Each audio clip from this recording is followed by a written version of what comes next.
Hi, everyone. It's Professor Monty again. Let's talk about buying a house.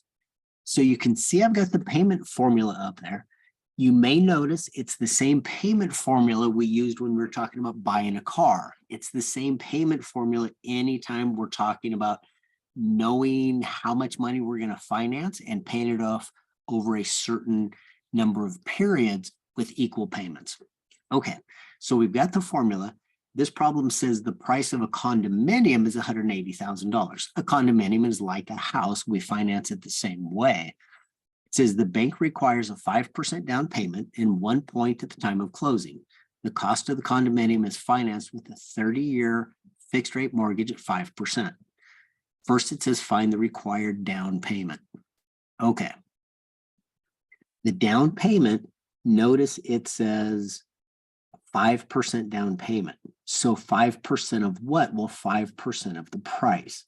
So we just start off for A.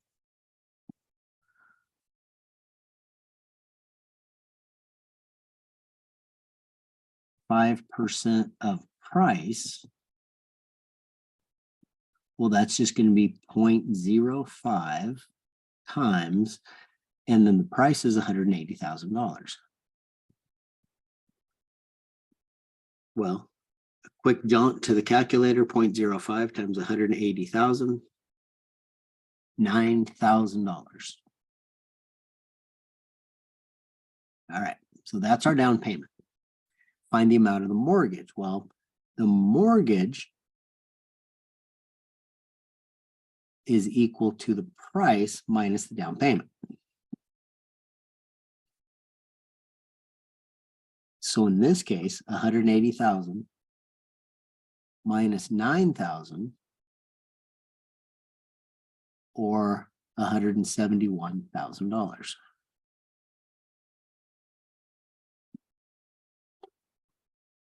How much must be paid for the 1 point at closing?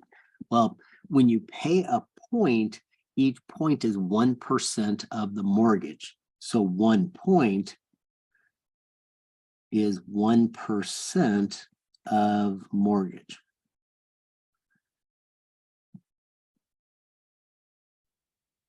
So this is 1 point. Well, 1% of the mortgage is 0.01 times the mortgage, $171,000.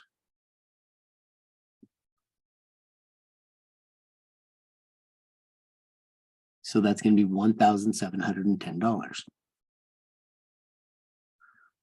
That doesn't come off of the mortgage. It doesn't reduce the mortgage at all. It's just an expense.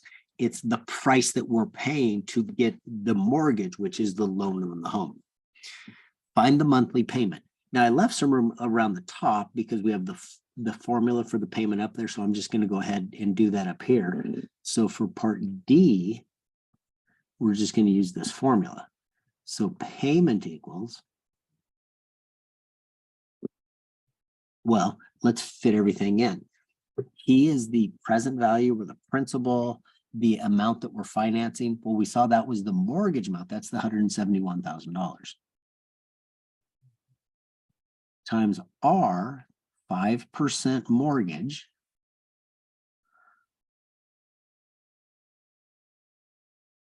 And we're paying that monthly. It's a monthly payment. So N equals 12. So there's my top. The bottom, 1 minus parentheses 1 plus 0.05 over 12 raised to the negative 12 times, and it's a 30-year loan. Again, put parentheses around the exponent.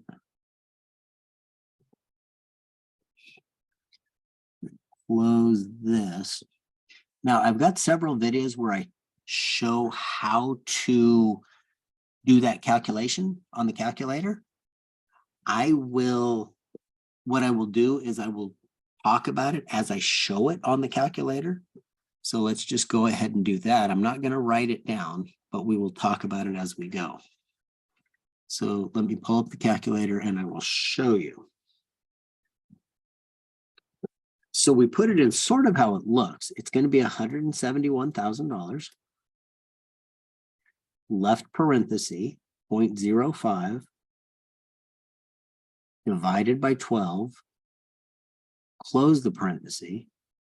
That's the whole numerator. Then we're going to go divided by, and then open up a parenthesis for the denominator.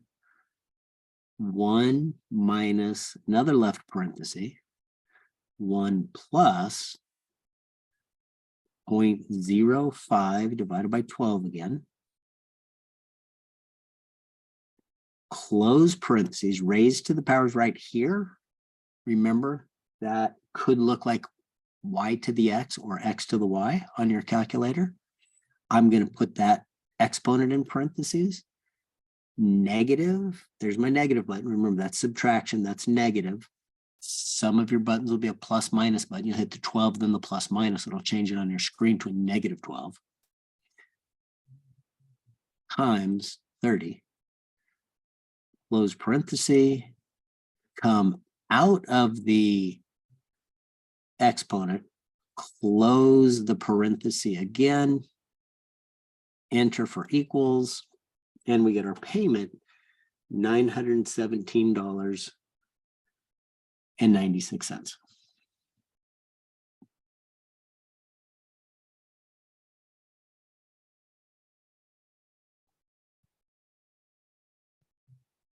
They may ask you to round that to the nearest dollar or the next higher dollar. So it would be $918 if they do that.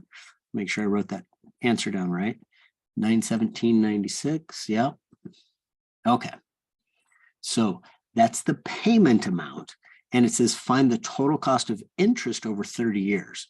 Well, so to do that for part E,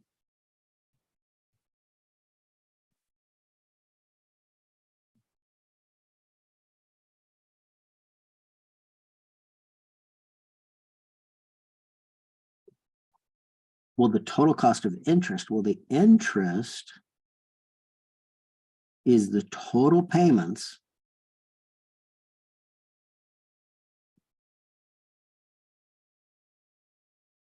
minus the loan amount. Remember, the loan's called the mortgage. Oops, spelled mortgage wrong. Okay, let's get rid of that 1 point so we have room to write this. So the total of the payments minus the mortgage, which is just the original loan amount.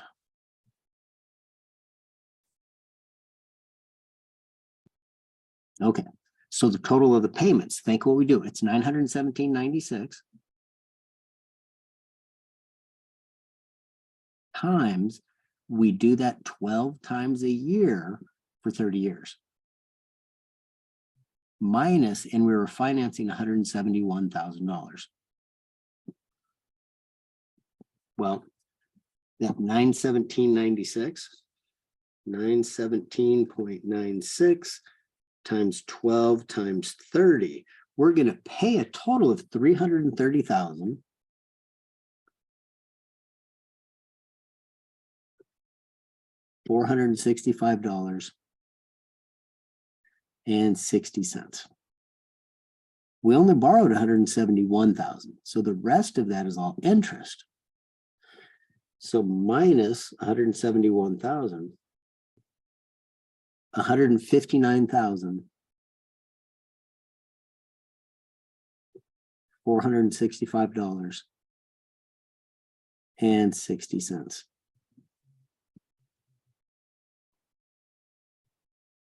Again, if we're rounding those everything to the nearest dollar, we'll be off slightly on this number, not by much. It'll be very close. This is to the nearest penny, which is actually how they do it. But that's the idea. So try these out. Takes a little practice. I'm going to link to the end of this video, the video where I did car payments, where I showed step by step, and I wrote down how to do the keystrokes for the payment amount. Okay, so practice this. You'll get it. It just takes a little bit of practice.